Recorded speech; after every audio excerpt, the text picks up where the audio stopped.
Ngasidagi sahi mangagi matung 2029 da Prithibida si asengbei Kaidouriba jatla. Space ta faiduna leiriba Apophis hyba chawkraba asteroid asina kaigumba aikoina leiriba Prithibida sida thengjillak edana khallo Prithibida si pungtum hek tumgadouribani. Aikoina kalle haina kiba earthquake adudagi saruk sama hena kanba earthquake masing thingamdana tholakkadouribani. Mashida sunatana tsunami taroktuna mafam khuding isingna pungthum thumkidouribani. Apophis Earth asteroid se aikoigi solar system sida sahi billion ama hena lairaklaba asteroid amani. Aduga 2029 da masigi akibagi masak oiriba chawkraba asteroid se aikoina leiriba Prithibida sida thengjillakpa yai haina scientists singna phongdokli. Hyba asteroid se Arizona da laiba Kitt Peak National Observatory hyba kangu sina 2004 da discover tawkibani. Matamdudagi hauraga ngasi fawda masigi asteroid asina khwaidagi chawba amadi kiningai oiba asteroid ni hainari. Asteroid asigi apakfasa feet lising amaga samani aduga masina chawre hainariba Empire State Building amadi Eiffel Tower dagi fok chawba helivani. Magi chawkraba amadi kiningai oiba masak maung asida magi maming asi Egypt ki yamna sathiba immortal legend Apophis ki maming lurga tholivani. Aduga 2021 da scientists singna asteroid asibu research tawgi chance ama fanglami. Research adu torba matung scientists singna phongdokli madudi hyba asteroid se aikogi Prithibida sida 2029 gi April gi 13 Friday namit asida thengjillakpa yabagi chance macha ama lei haina phongdokli. Aduga masigi thawdok asi thokalakkodoriba asi Yarkovsky effect kobo effect asinani asteroid asibu Prithibida tamna pusilakkodoriba asi. Adubu masi aikoina kiringai karisu oide maramdi 2021 da amuka research amada scientists singna asteroid dugi henna accurate oiba Prithibida gi lapagi chang asi onba ngamki.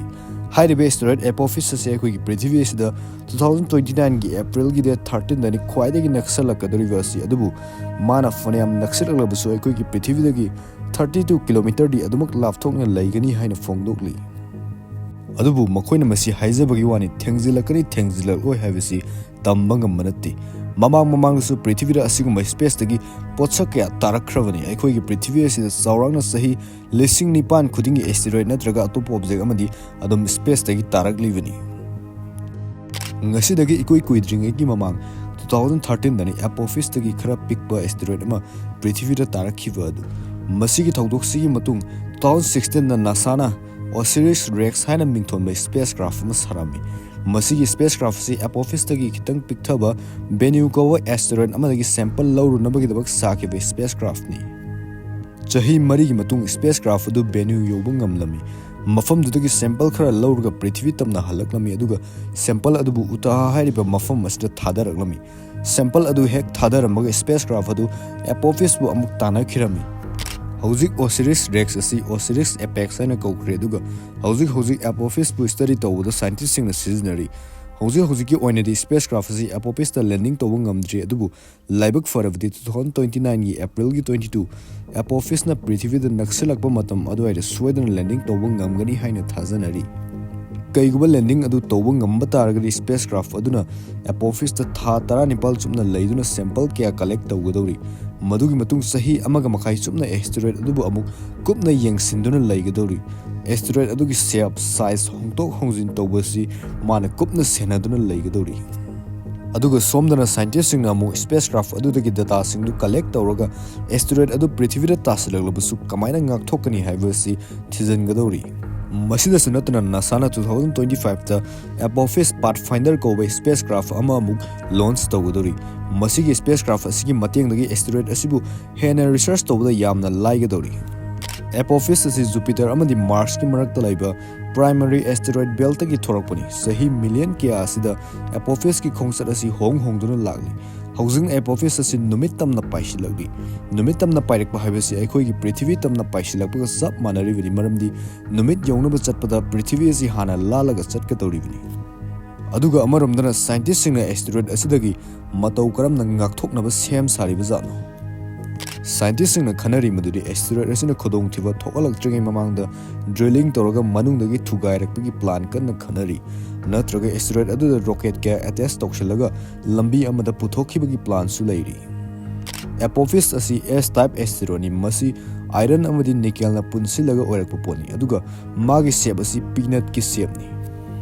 ꯑꯩꯈꯣꯏꯅ ꯀꯩꯒꯨꯝꯕ ꯆꯍꯤ billion ꯍꯦꯜꯂꯕ ꯑꯦꯄꯣꯐꯤꯁꯀꯨꯝꯕ steroid ꯑꯁꯤꯕꯨ sample ꯀꯌꯥ collect ꯇꯧꯔꯒ study ꯇꯧꯕ ꯉꯝꯂꯕꯗꯤ ꯄ꯭ꯔꯤꯊꯤꯕꯤꯁꯤꯗ ꯀꯃꯥꯏꯅ ꯖꯤꯕ ꯄꯥꯟꯕ ꯇꯥꯔꯛꯈꯤ ꯍꯥꯏꯕꯅꯆꯤꯡꯕ ꯑꯁꯤꯒꯨꯝꯂꯕ ꯊꯤꯑꯣꯔꯤꯁ ꯀꯌꯥ ꯑꯩꯈꯣꯏꯅ ꯈꯪꯕ ꯉꯝꯒꯗꯧꯔꯤꯕꯅꯤ꯫ ꯑꯗꯨꯒ ꯃꯁꯤꯗꯁꯨ ꯅꯠꯇꯅ ꯑꯃꯔꯣꯝꯗ ꯑꯦꯁꯇꯦꯔꯣꯏꯗꯁꯤꯡꯁꯤꯗ ꯀꯥꯟꯅꯔꯕ ꯃꯆꯥꯛ ꯀꯌꯥ ꯑꯃꯁꯨ ꯌꯥꯎꯔꯤ꯫ ꯁꯝꯅ ꯍꯥꯏꯔꯕꯗ ꯄ꯭ꯂꯦꯇꯤꯅꯝ꯫ ꯑꯩꯈꯣꯏꯒꯤ ꯄ꯭ꯔꯤꯊꯤꯕꯤꯗ ꯄ꯭ꯂꯦꯇꯤꯅꯝꯒꯤ ꯗꯤꯃꯥꯟ ꯑꯁꯤ ꯑꯁꯨꯛꯀꯤ ꯃꯇꯤꯛ ꯋꯥꯡꯈ꯭ꯔꯦ꯫ ꯑꯗꯨꯒ ꯑꯩꯈꯣꯏ ꯄ꯭ꯔꯤꯊꯤꯕꯤ ꯑꯁꯤꯗꯒꯤ ꯃꯥꯏꯅꯤꯡ ꯇꯧꯔꯒ ꯑꯁꯤꯒꯨꯝꯕ ꯃꯆꯥꯛꯁꯤꯡ ꯑꯁꯤ ꯂꯧꯊꯣꯛꯄ ꯍꯥꯏꯕꯁꯤ ꯑꯐꯕ ꯅꯠꯇꯦ꯫ ꯑꯗꯨꯅ ꯀꯩꯒꯨꯝꯕ ꯑꯦꯁꯇꯦꯔꯣꯏꯗꯇꯒꯤ ꯃꯥꯏꯅꯤꯡ ꯇꯧꯗꯨꯅ ꯀꯥꯟꯅꯔꯕ ꯃꯆꯥꯛ ꯑꯁꯤ ꯂꯧꯕ ꯉꯝꯂꯕꯗꯤ ꯑꯩꯈꯣꯏꯗ ꯌꯥꯝꯅ ꯀꯥꯟꯅꯒꯗꯧꯔꯤ꯫ ꯑꯗꯨꯅ ꯁꯥꯏꯟꯇꯤꯁꯁꯤꯡꯅ ꯍꯧꯖꯤꯛ ꯑꯦꯁꯇꯦꯔꯣꯏꯗꯀꯨꯝꯕ ꯁ꯭ꯄꯦꯁꯇ ꯄꯥꯏꯗꯨꯅ ꯂꯩꯔꯤꯕ ꯁꯦꯂꯦꯁꯇꯤꯌꯦꯜ ꯕꯣꯗꯤꯁꯤꯡ ꯑꯁꯤꯗꯒꯤ ꯀꯃꯥꯏꯅ ꯃꯥꯏꯅꯤꯡ ꯇꯧꯒꯅꯤ ꯍꯥꯏꯕꯒꯤ ꯔꯤꯁꯔꯆ ꯀꯟꯅ ꯇꯧꯔꯤ꯫ ꯃꯁꯤꯒꯤ ꯋꯥꯔꯤꯁꯤꯅ ꯑꯃꯔꯣꯝꯗ ꯊꯝꯈ꯭ꯔꯒ ꯀꯩꯒꯨꯝꯕ ꯑꯦꯄꯣꯐꯤꯁꯅ ꯁꯣꯏꯗꯅꯒ ꯄ꯭ꯔꯤꯊꯤꯕꯤ ꯑꯁꯤꯗ ꯊꯦꯡꯖꯤꯜꯂꯛꯂꯕꯗꯤ ꯀꯔꯤ ꯐꯤꯕꯝ ꯑꯣꯏꯒꯅꯤ? ꯑꯍꯥꯟꯕꯗ ꯅꯪꯅ ꯇꯥꯕ ꯐꯪꯒꯗꯧꯔꯤꯕ ꯑꯁꯤ ꯑꯆꯧꯕ ꯄꯣꯠꯁꯛ ꯑꯅꯤ ꯊꯦꯡꯒꯥꯏꯅꯕꯒꯤ ꯃꯈꯣꯜ ꯑꯁꯤꯅꯤ꯫ ꯅꯪꯅ ꯐꯅꯌꯥꯝ ꯂꯥꯞꯄ ꯃꯐꯝꯗ ꯂꯩꯁꯅꯨ ꯑꯗꯨꯝ ꯇꯥꯕ ꯐꯪꯒꯅꯤ꯫ ꯃꯗꯨꯒꯤ ꯃꯇꯨꯡ ꯑꯀꯟꯕ ꯑꯥꯔꯊꯀ꯭ꯋꯦꯛ ꯀꯌꯥ ꯑꯃ ꯊꯣꯛꯂꯛꯀꯅꯤ ꯑꯃꯗꯤ ꯆꯥꯎꯈꯠꯂꯦ ꯍꯥꯏꯅꯔꯤꯕ ꯁꯤꯇꯤ ꯀꯌꯥ, ꯋꯥꯡꯈ꯭ꯔꯕ ꯕꯤꯜꯗꯤꯡ ꯀꯌꯥ ꯂꯣꯏꯅꯃꯛ ꯅꯤꯡꯈꯥꯏꯗꯨꯅ ꯄꯨꯡꯇꯨꯝ ꯇꯨꯝꯒꯅꯤ꯫ ꯑꯗꯨꯒ ꯁꯃꯨꯗ꯭ꯔ ꯃꯄꯥꯟꯗ ꯂꯩꯕ ꯃꯤꯁꯤꯡꯒꯤꯗꯤ ꯃꯔꯥꯏꯕꯛ ꯊꯤꯕ ꯍꯥꯏꯕꯗꯨ ꯑꯣꯏꯒꯗꯧꯔꯤꯕꯅꯤ꯫ ꯁꯦꯀꯦꯟ ꯑꯃꯐꯥꯎ ꯐꯥꯎꯒꯗꯧꯕ ꯅꯠꯇꯦ ꯁꯨꯅꯥꯃꯤ ꯇꯧꯔꯛꯇꯨꯅ ꯄꯨꯡꯊꯨꯝ ꯊꯨꯝꯖꯤꯟꯈꯤꯗꯧꯔꯤꯕꯅꯤ꯫ ꯅꯪꯅ ꯁꯃꯨꯗ꯭ꯔꯗꯒꯤ ꯐꯅꯌꯥꯝ ꯂꯥꯞꯅ ꯂꯩꯔꯕꯁꯨ ꯑꯗꯨꯝ ꯆꯥꯎꯔꯕ ꯏꯁꯤꯡꯒꯤ ꯏꯊꯛꯁꯤꯗꯤ ꯑꯗꯨꯝ ꯌꯧꯔꯛꯀꯅꯤ꯫ ꯑꯗꯨꯕꯨ ꯑꯩꯈꯣꯏ ꯀꯤꯅꯤꯡꯉꯥꯏ ꯀꯩꯁꯨ ꯑꯣꯏꯗꯦ ꯃꯔꯝꯗꯤ ꯑꯦꯄꯣꯐꯤꯁꯅ ꯄ꯭ꯔꯤꯊꯤꯕꯤꯗ ꯊꯦꯡꯖꯤꯜꯂꯛꯄꯒꯤ ꯆꯥꯟꯁ ꯑꯄꯤꯛꯄ ꯑꯃ ꯂꯩꯔꯕꯁꯨ ꯁꯥꯏꯟꯇꯤꯁꯁꯤꯡꯅ ꯑꯦꯁꯇꯦꯔꯣꯏꯗ ꯑꯁꯤꯕꯨ ꯀꯨꯞꯅ ꯁꯦꯟꯅꯗꯨꯅ ꯂꯩꯔꯤ ꯑꯃꯗꯤ ꯑꯦꯁꯇꯦꯔꯣꯏꯗ ꯑꯁꯤ ꯄ꯭ꯔꯤꯊꯤꯕꯤꯗ ꯅꯛꯁꯤꯜꯂꯛꯂꯕꯁꯨ ꯀꯤꯂꯣꯃꯤꯇꯔ 32 ꯃꯨꯛꯇꯤ ꯑꯗꯨꯝ ꯂꯥꯞꯅꯈꯤꯅꯤ ꯍꯥꯏꯅ ꯁꯥꯏꯟꯇꯤꯁꯁꯤꯡꯅ ꯐꯣꯡꯗꯣꯛꯂꯤ꯫